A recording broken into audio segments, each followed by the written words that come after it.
Welcome sa Panlasang Pinoy! Magluluto tayo ng spicy daing na bangus. Ito yung mga ingredients na gagamitin natin. Bangus. Nalinisan na natin ito at nahiwa na. Mas maganda kung ang gamit natin dito ay boneless. Gagamit din tayo dito ng bawang o ng garlic. Dinikdik lang natin ito. Kailangan din natin dito ng sili. Hiniwa lang natin ng maliliit na peraso.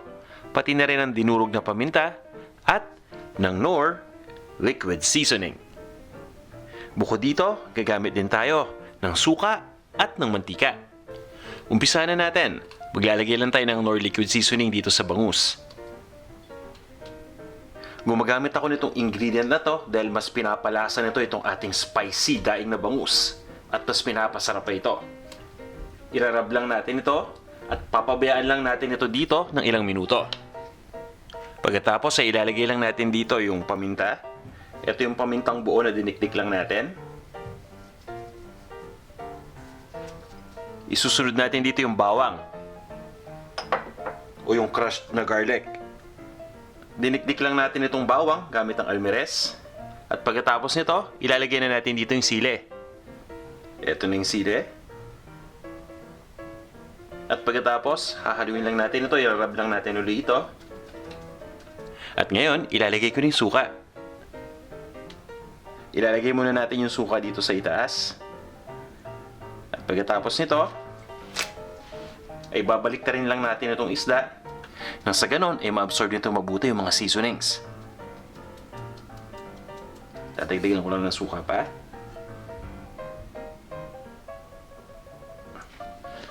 Ikutin lang natin yung isda at ibabaliktad lang natin ito. Babalutin ko lang ito ng cling wrap at i-refrigerate na natin ito. Mas maganda sana kung ma-refrigerate natin ito overnight bago natin lutuin. Pero kung talagang nagmamadali kayo, 3 oras, pwede na nating prituhin ito. Pagkatapos ma-marinate yung bangus, tinanggal ko lang yung plastic at binaliktad ko lang. At tinanggal ko lang yung bawang, yung sili, pati yung paminta na ginamit natin. Kapag pinirito kasi natin ito, nakasama yung mga bawang at yung mga paminta, madali itong masunog. So kung maaari, tatanggalin lang natin yung mga maliliit na peraso dito. Huwag kayong mag-alala dahil yung lasa ng mga nilagay nating ingredients na absorb na ng bangus. Nag-init lang ako ng mantika dito sa pan. At ngayon mainit na to. Pwede na nating ilagay dito yung bangus. Pero bago ninyo ilagay yung bangus, mag-ingat kayo mabuti dahil mainit yung mantika at medyo basa yung bangus. Kaya siguradong tatalsik itong mantika. So ilalagay muna natin dito. Gumagamit lang ako ng splatter screen. Nang sa ganun ay maiwasan natin yung talsik. Ilalagay lang natin itong splatter screen dito sa itaas ng ating pan.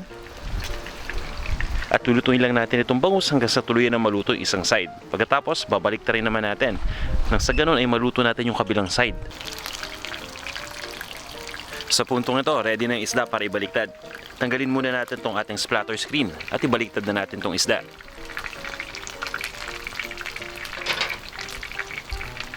Mas maganda sana kung meron kayong malapad na spatula na katulad nito.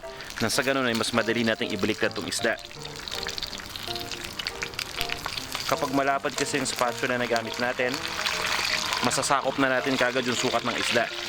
Kaya madali na natin itong maiikot.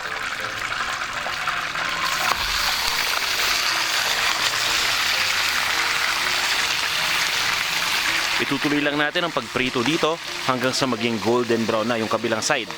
At pagkatapos, tatanggalin lang natin to dito sa pan. Ilalagay lang natin ito sa isang serving plate.